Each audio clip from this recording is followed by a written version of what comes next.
Greetings, my little precious fable babies, and welcome to the latest installment of Storytime, the podcast where I bring you the best stories from around the internet, produced by iHeartRadio and Collab. I'm your host, Will Gateway McFadden, and today's episode is going to be about something I never thought South Dakota would legalize. Drugs! Well, they only made marijuana legal, but feels weird, right? Feels kind of out of character, kind of like if Tucker Carlson joined a ska band. Who'da thunk it? Not me, but here we are. The South Dakota's new progressive stance isn't the only inspiration behind today's episode. It is my dear sweet mother's birthday party tonight, and even though I'm not invited, that didn't stop me from sneaking downstairs and snagging a few of her boyfriend Carl's special brownies, if you know what I mean. There's weed in the brownies. You know, pot, Mary Jane, ganja, wacky tobacco, the devil's tail, sinner's spinach, jazz cabbage.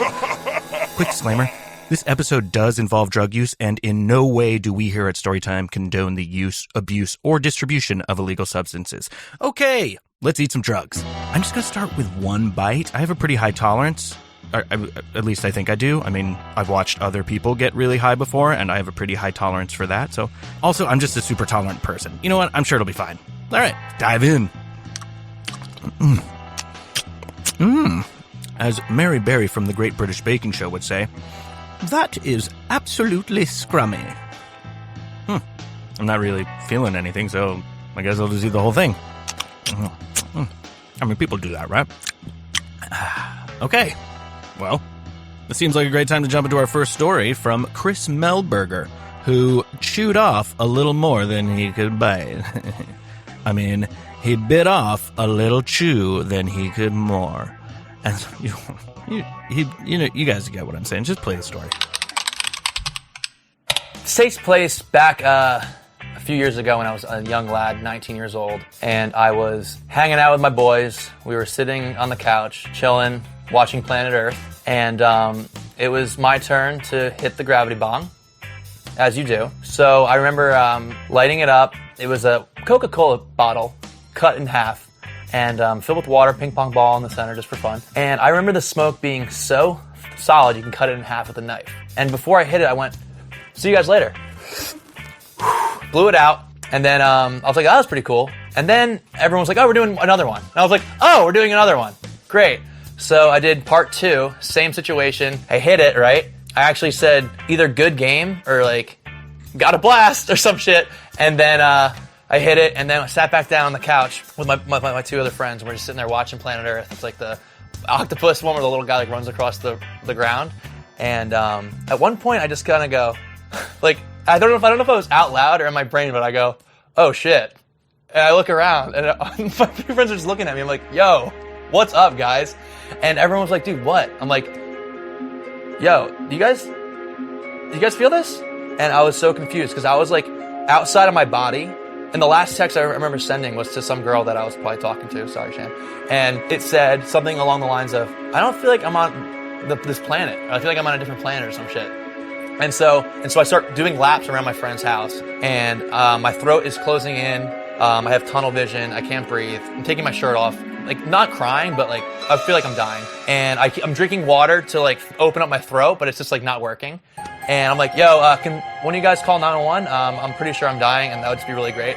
And they were like, "Dude, you're just bugging out. Relax." I'm like, No, I'm fucking dying. You're gonna need to call 911 because I'm gonna like die, and that like sucks because like I'm only 19. And so I'm arguing with my friends for probably like what feels like 5 hours to call 911 because I'm dying. And they're like, "Dude, you're just really high. Like, don't call. We're not doing it." So my one friend ends up leaving because he just couldn't deal with it. He was like, "This is too weird." So he leaves, and I'll never forget this moment. My shirt's off. He's like running outside to his car, and I open the door, and I'm like, Jake, did you call?" And he just leaves. So he doesn't call. So it's just me and my friend John left, and we are watching. We're not watching. I'm feuding with him. I have a glass Snapple bottle in my hand. I'm like, "I'm gonna break your dad's fucking HD TV if you don't call the cops." And I'm almost crying at this point. I'm like, "I'm dying, dude. Like, I'm actually dying. Dude, please just call the cops." And he goes, "Fine, dude, just take the phone." Because they actually hid the phone from me. So I grab the phone, I dial 911, and they go, "911, what is your emergency?" And I go, "Hi, I smoked 2 cigarettes, and I think I'm dying. And they're like, excuse me, sir? I'm like, yes, just please send help. And then I hang up, because I knew if I recorded that I was smoking marijuana, I would have been in trouble, so I said it's 2 cigarettes. They send the units over, they get 2 cop cars there, an ambulance. The one ambulance breaks down my friend's driveway, so they send a second one. So there's 2 ambulances, 2 cop cars, and then like a 3rd squad car, because nothing ever happens in my stupid white town. And I get to the hospital. In the emergency room, I remember my nurse was pregnant, and she was like, you're gonna be fine. They took my blood, and they were like, yeah, you just have a lot of, you had a really high amount of THC. I was like, oh shit. So I'm like sitting there like, still kind of dying, but then they inject me with liquid Xanax. So then I'm just like really chilling, and I'm like, okay, I'm probably not dying now. And my dad walks in and goes, what the fuck did you do? And I was like, did that. But here's the funniest part about this whole story, and I'm not lying, there's a picture of it. I'm sitting there like in an emergency room because I smoked too much weed, and I was wearing a Dare shirt. And that's it. That's my story. Called the cops myself, went to the emergency room, and it was a $7,000 ambulance ride. But my insurance covered it all.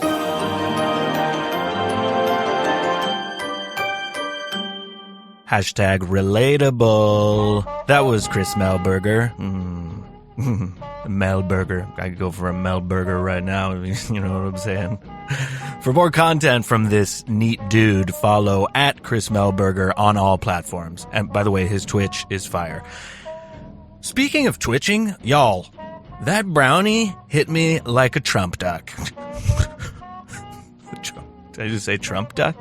What is that? Is it a little Trump duck? He's like, quick. Guys, I'm feeling a little wild, a little floaty. I'm definitely on a sweet, sweet chocolatey ride to Tripsville, Louisiana. You get it? Louisiana? Oh, man, that's fun. That's fun. Oh, what about Floriana? Or, Ohio. I mean, that was a little on the knee, the nose. I don't know. Massachusetts. Oh, that was good. Siri, remind me to include Massachusetts in my upcoming sure-to-be best-selling book titled "Don't Let the Pun Go Down on Me." Trademark pending. Reordering the book Spending Time Alone. A better view for a better you. No, Siri, dagnabbit, you misheard me. I said pending, not spending. I don't want that book. It sounds like a book for losers. Reordering the book, a book for losers. Siri, stop spreading misinformation. You said reorder. That would mean that I ordered it already, and that's a lie. So stop lying. Now playing playlist Stop Crying in the Shower, You Stupid Baby. What? Siri, shut up. I don't have a crying in the shower playlist. Also, it's fine to cry in the shower. That doesn't mean you're weak or anything. Now playing playlist The Week Sheila Left Me for That Chode Brian. New songs to cry to in the shower. Okay. Okay, Siri, shut your little electronic mouth. Okay, she probably must be in somebody else's accounts because I definitely do not have 2 playlists about crying in the shower. Yes, you do, Will. You actually have 4 if you count the ones about crying in the bathtub. Well, I don't count those, Siri, because the shower and the bathtub, they offer very different crying experiences. Wait a second. Are you talking to me? Is she talking to me? I am, and I just want you to know, it's going to be okay. It is? Yes, Will. You are a very special boy. That's very kind of you, Siri. It's been so long since anyone has showed me kindness. Wow, guys, I think I like weed. Oh, okay. What is happening right now? Are my houseplants? Are they bowing to me? Of course they are, because you are a king. I am a king? Is that why there's a fancy horse in the corner? Of course. Of course a horse. A horse, of course. Do you know what else kings have? Is the answer a 6-pack? It is a 6-pack. Go ahead, take off your turtleneck and check. 1, 2, 3, 4, 6. Wow. Oh my God. Guys, wait until Sheila sees these abbas. I should call her. We think that's a great idea. We? Of course. Myself, Alexa, Elton John, Carl, your mother, and all the Fable babies. Especially the Fable babies. Oh my gosh, Fable babies. You guys, that's so sweet. Your support means so much to me. Here, have another story treat from creator named Goblin. Fable babies, podcast babies, babies in the band. Hey, so this one happened quite a while ago, everyone, back when I was in high school. And at this point in my life, right, it was a tradition that usually every weekend I'd come home and consume a whole plethora of hard drugs, right? And on this particular Friday evening, I come home from school and I pop some Molly. I think nothing of it, right? I was getting ready to get together with some friends and I wanted to make sure that I was rolling by the time that they picked me up, right? So I popped my cap, right? I had about a 0.2 in it. I popped that, and as I'm hanging out downstairs, kind of waiting for my buddies to get me, my mom come downstairs, right? And she's like, hey, so are you ready for your appointment? And I'm like, excuse me? You know, I look at her, pardon me? Hey, the 0.2's down the hatch. There's no getting the Molly back now, okay? I'm about to be drooling in maybe 45 minutes or so. I don't have time for this. So she mentions an appointment, and I'm like, excuse me? She's like, yeah, like, I'm almost ready to go to the doctor, right?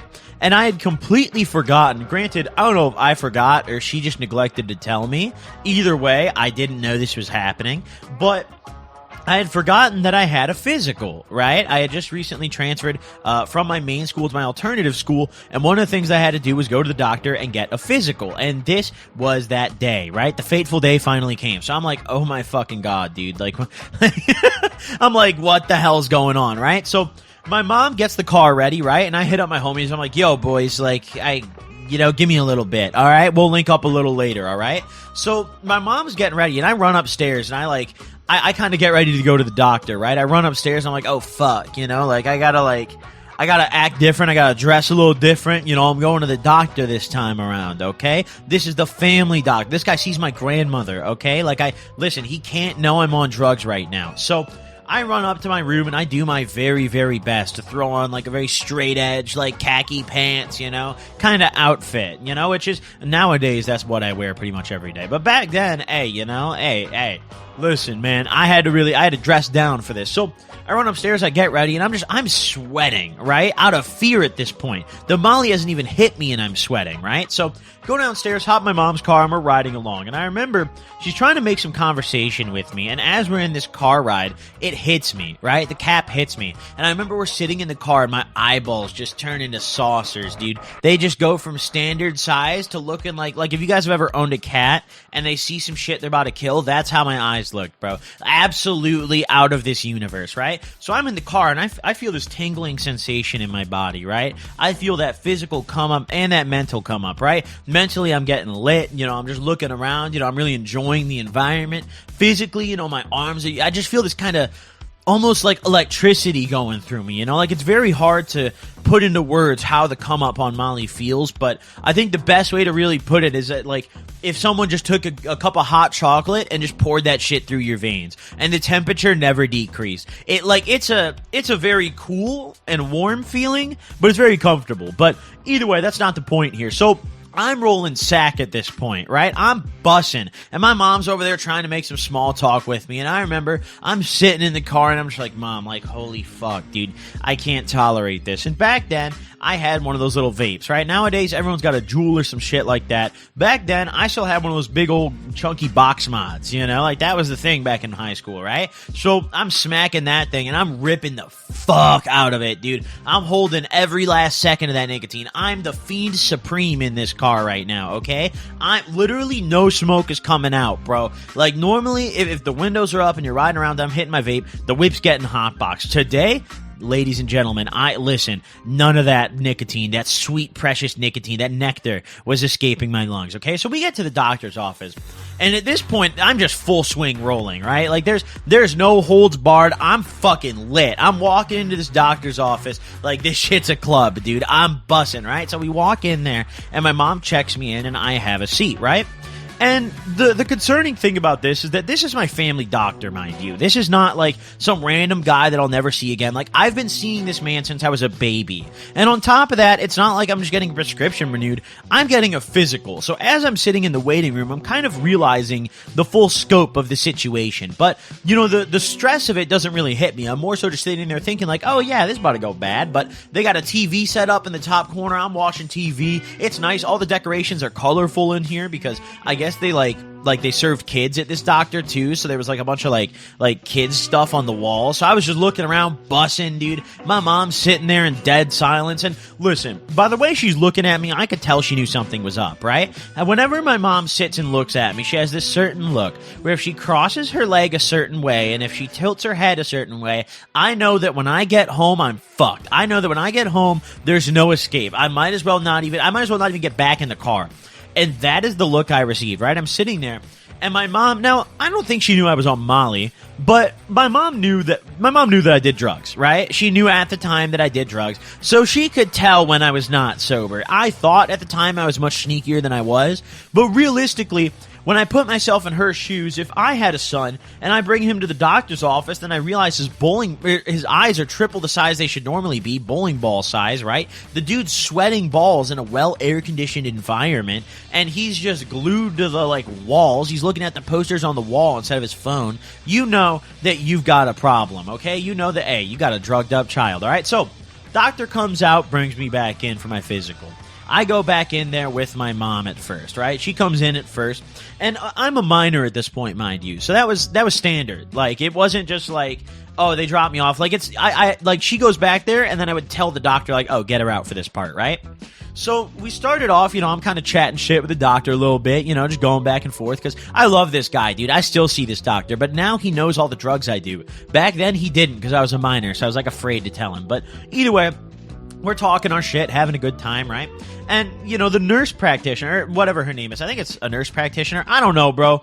Something like that. I feel like I've heard that term in the doctor's office. That's fancy, bro. That's probably what it is, dude. That's a fancy-ass term right there, all right? So, either way, the nurse comes in and takes my blood pressure, and that's when the first alarm is raised, okay? I'm sitting in this chair, once again, just busting my mind out, dude. I'm just I'm full force. I'm getting such an intense body high, bro. My mom's sitting there looking at me filthy, dude, but I'm looking at this nurse, and I'm just like, you are honestly the sexiest woman I've ever seen, dude. No joke, right? So, I'm looking at this just absolutely gorgeous nurse. Realistically, was she that gorgeous? Maybe not. But I was on the Molly, dude. I was bussing. This woman was gorgeous, okay? So, she's taking my blood pressure, right? And that probably didn't help. That probably raised it too. But either way, she's taking my blood pressure, and that shit's high as fuck, right? I remember she reacted. I don't remember the number, but I remember she reacted, and she was like, oh, that's, what have you been doing today? That's very high, And she makes some little comment, goes out and gets the doctor.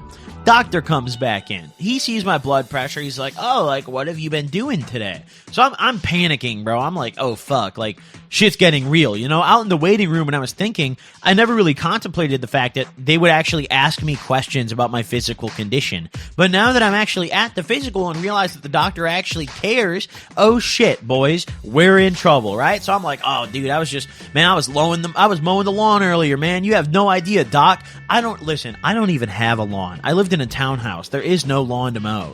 We don't even own a lawnmower. So as soon as I said that, my mom gives me actually just the stankiest, the filthiest glare I've ever received in my life. I swear to God, listen, my mom has never one to put hands on me, but on this day, I was like, dude, if there's ever a day, today's the one, dude. I'm fucked today, boys. So, either way, I tell him I was mowing the fucking lawn. And then he goes on, with the rest of his exam. He has me lay back on the doctor's bed and do my, my breathing. He's like, breathe deep. And he's got the little stethoscope or whatever it is up against my chest. And I'm breathing fast as hell. He's like, oh, did you do that recently? And I'm just like, yeah, man, listen, biggest lawn on the block, doc. You got no idea, man. Hey, front and back, dude.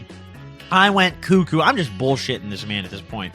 And then it comes around to the point, he's like, okay, well, we're going to come back to your blood pressure again towards the end. I'll give you some time to, get a breather. And he brings me a water, too. He offered me a cup of water. I was like, oh, doc, dude, thank you so much, bro. That lawn, oh, shit, So it comes around to the part where you got to put your nutsack in the doctor's hand, all right? Now, listen, ladies, you might not know this is etiquette, but whenever you're getting a physical as a man, you got to plop your ball sack right into dude's fucking palm and just cough. I don't know what this shows. I think it's for, testicular cancer, but it's the most uncomfortable shit ever, especially when you're on Molly, all right? Because, listen, when you're on Molly, you're a little horny, all right? But I don't swing that way, okay? So just the feeling of being rolling and just pulling out my nutsack and plopping it into another man's hand while I was rolling was probably one of the most, if not the most, like, confusing and uncomfortable experiences ever. Because mentally, I'm so uncomfortable. I'm, like, cringing. But physically, I feel good from the Molly. And I'm just like, bro, like, what, like...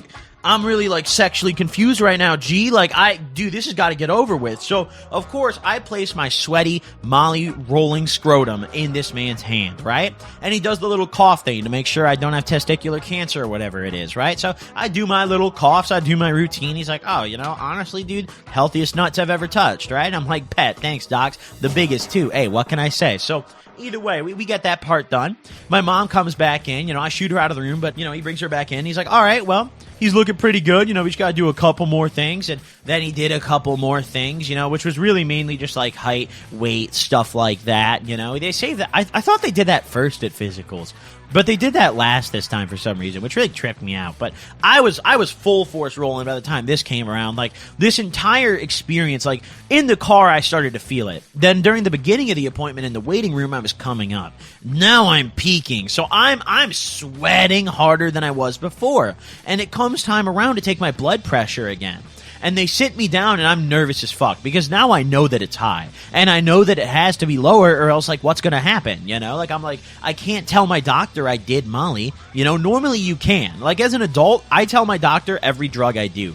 Last summer, I did cocaine every single day, right? At the end of the summer, I went straight to my doctor and said, Doc, I did cocaine every single day, what's going on, right? And he gave me the diagnosis, right? He told me what was up, he told me the damage I did, right? He gave me a little recount of my battle with my nose, if you will. So, either way, it comes back to the time where we got to take my blood pressure again. And they sit me down, they take my blood pressure again, and it's fucking higher than it was before. I'm busting harder. So they're like, oh, you just must be really tired. I'm telling the doctor, I'm like, I promise I feel good. He's like, are you okay? Like, are you like, is everything all right? He's like, this is a little unusual. I'm like, oh, dude. Doc, honestly, man, I'm really anxious, Like, I always get anxious whenever you examine my nuts. And he's like, oh, yeah, for sure, dude. Honestly, that's reasonable. Sounds good, right? So, after that, he just kind of chalks it up as like, oh, I was doing some manual labor out in the fucking fields, Little did I know, there is no fucking fields. Joke's on him, dude. Little did he know, pardon me. There is no fucking field for me to work in, baby. Hey, townhouse living, we don't have a yard, baby. Hey, what it do? But either way, so... We get that done. He takes my blood pressure, and after that, he's like, all right, well, you're pretty good to go. So we leave the appointment, we go back out the car, and the whole ride home, I'm busting sack. And I remember I actually asked my mom for aux on the ride home. I couldn't take it anymore. I was like, Mom, give me aux. So my mom's cruising home in her Honda CR-V, dude. I'm bumping just the most, like, terrible... profanity-ridden music, dude. Just absolute, just the worst music to be playing in your mother's light blue, baby blue Honda CR-V. And I'm just slapping it, dude. Doesn't matter. I'm bussing. We get back to the house, and I remember she was so mad at me. Another way I could tell is whenever, like, we were driving home from places, she'd get out of the car before me and then slam the door. Like, she'd get out of the car, storm to the door of the house, and just slam it. She wouldn't, like, wait for me or anything. And that's what she did. And as soon as she did that, I was like, oh my God, bro. She knows 100%. But hey, she didn't know it was Molly, dude. So hey, mission success. My homies picked me up later. I had a wonderful night. Is it just me, or did that story make you hungry and anxious? Oh, hey, look, there's another brownie right here. Don't mind if I do. Oh shit, I just ate a second pop brownie. Okay, whoa, man. I'm fine, it'll be sure. Okay, story time. Yeah, doing a podcast. Okay, head over to youtube.com/theGBLN to hear more stories from Goblin. You'd like me to talk like a goblin? I can do that.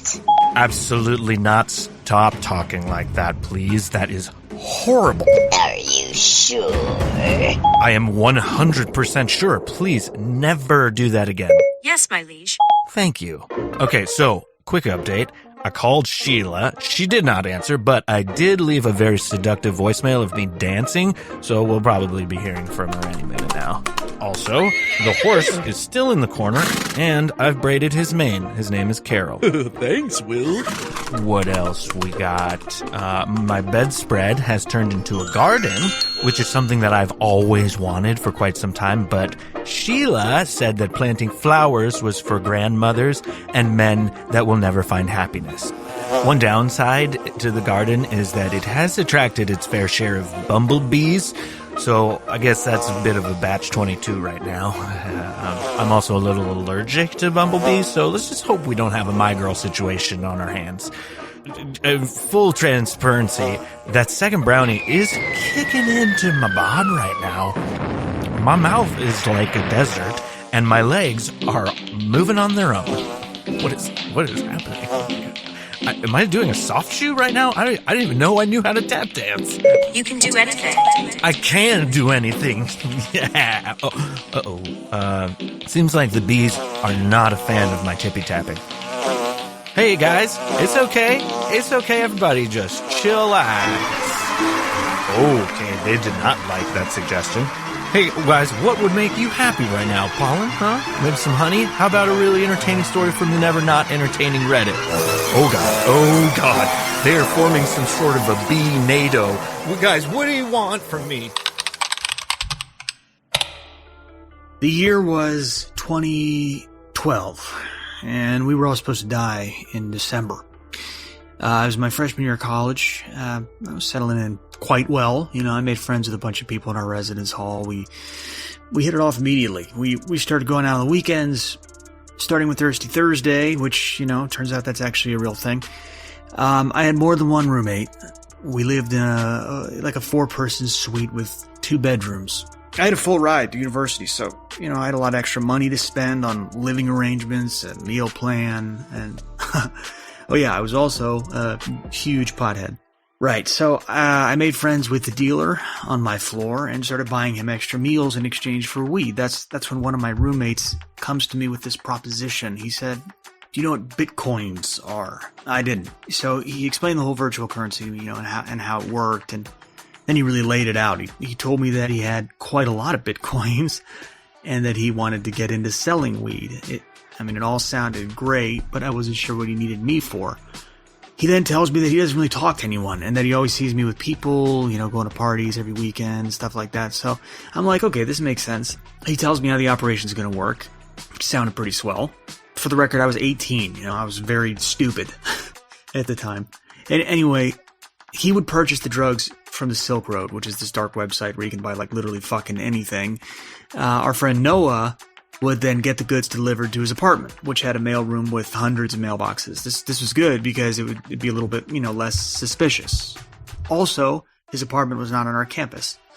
Then we'd package everything there and move it to our dorm, which had its own security. I mean, we lived in North Philadelphia, so the security and the police were always looking out for the students. After we safely had all the products, I would find the buyers. That was my job. Our first shipment went pretty well. We ordered a half pound of weed, a gram of hash, 10 hits of LSD, a small bag of opium. That was for us.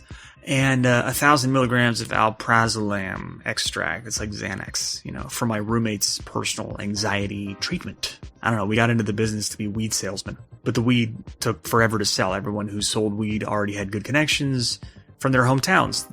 The LSD, though, that sold in like 5 fucking minutes to one buyer who was interested in buying much more than 10 hits. So he asks us if we could sell him a couple hundred tabs. He says he's going to pay $350 for each sheet of 100. I mean, we looked at the price sheet on Silk Road. It would cost like $80 each. So, yes, sir. Yes, sir, we can absolutely sell you a couple of sheets of LSD. So we tell him we'll call him when it arrives. Later that night, we brew up some opium tea and we're celebrating because we just, you know, entered the LSD business. Woo!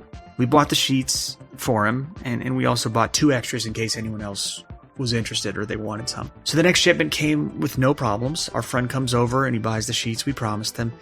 We made like $800 on that deal. And, you know, we thought that was a lot, so we celebrated. Later the same day, we're smoking a blunt in our courtyard. And boom, I make some friends with these art students, right? So they invite me to their dorm on the 3rd floor. I agree, went with them, and, you know, we listened to some music, painted the walls of the dorm, which is like super against the rules. Then they start talking about how they'd taken magic mushrooms 2 weeks before and how it was like so fucking life-changing for them. So I tell them, I got 200 hits of acid in my room. I've never seen people get so excited in my entire life. I mean, they bought all of it.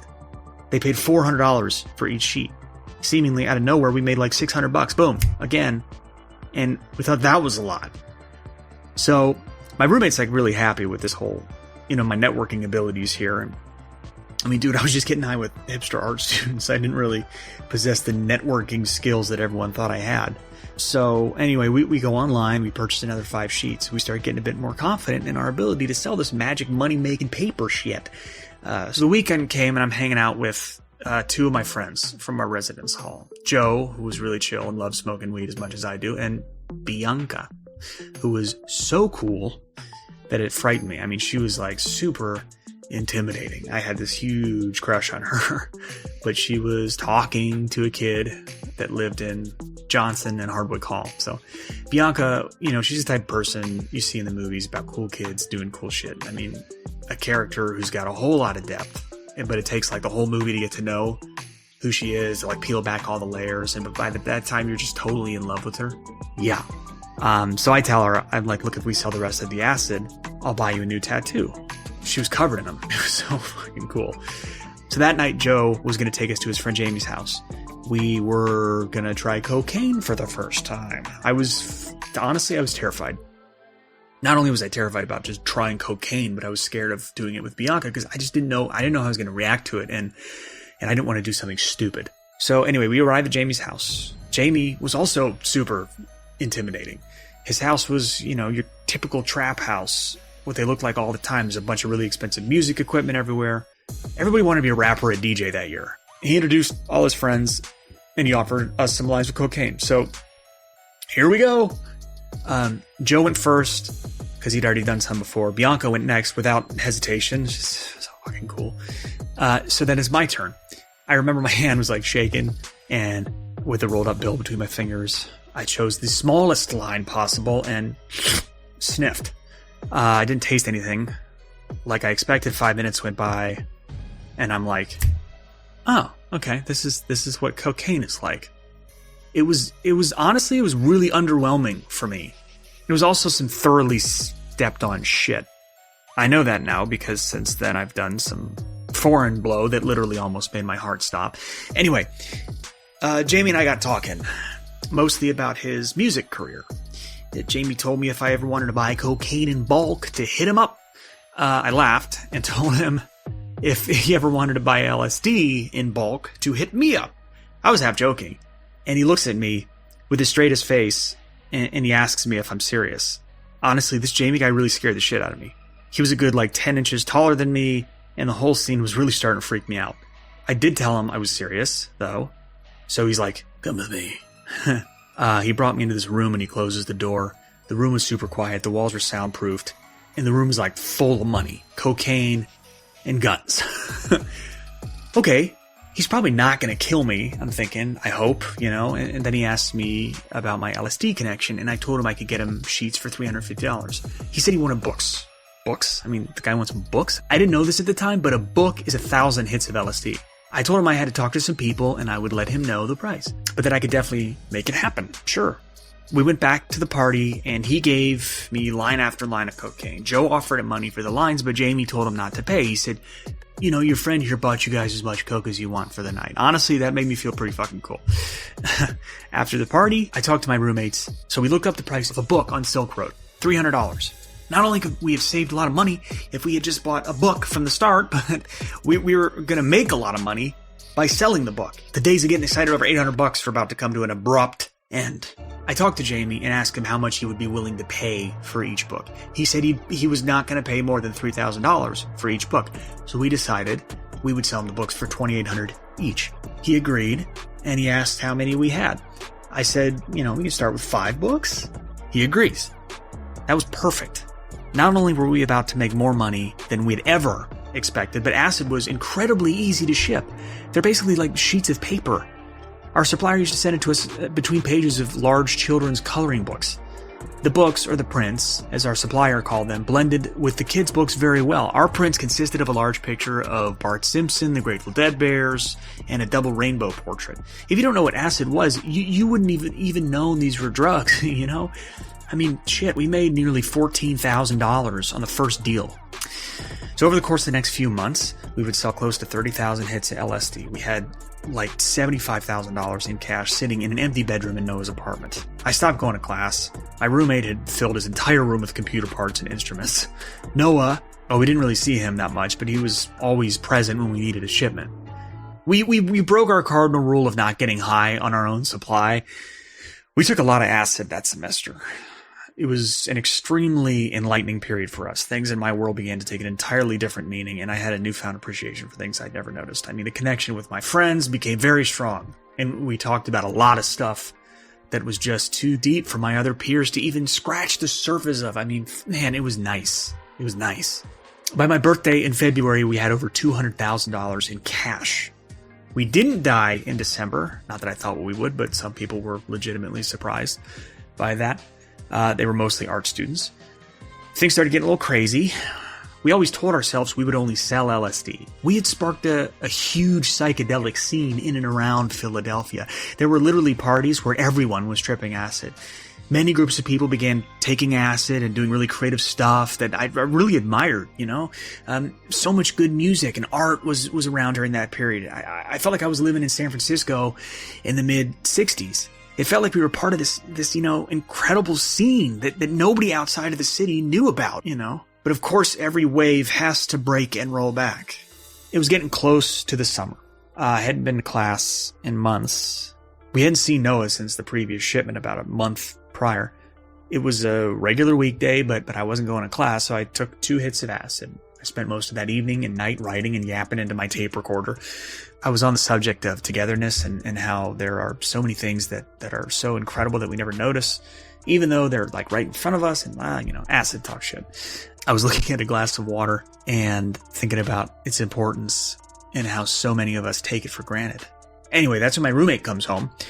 This is my roommate, though. Remember, we had two-bedroom, 4-person suite. My roommate, who was never involved in the operation at all, he's obliterated. And not from alcohol, this is something else. He limps into the room and collapses onto the bed. I immediately get the rest of the roommates together. That's when Christian told me, while I was locked in the bedroom tripping acid, he told me that my roommate had broken up with his girlfriend, took an entire bottle of lorazepam, and tried to cut his leg open with my biology scalpel. I mean, what the fuck?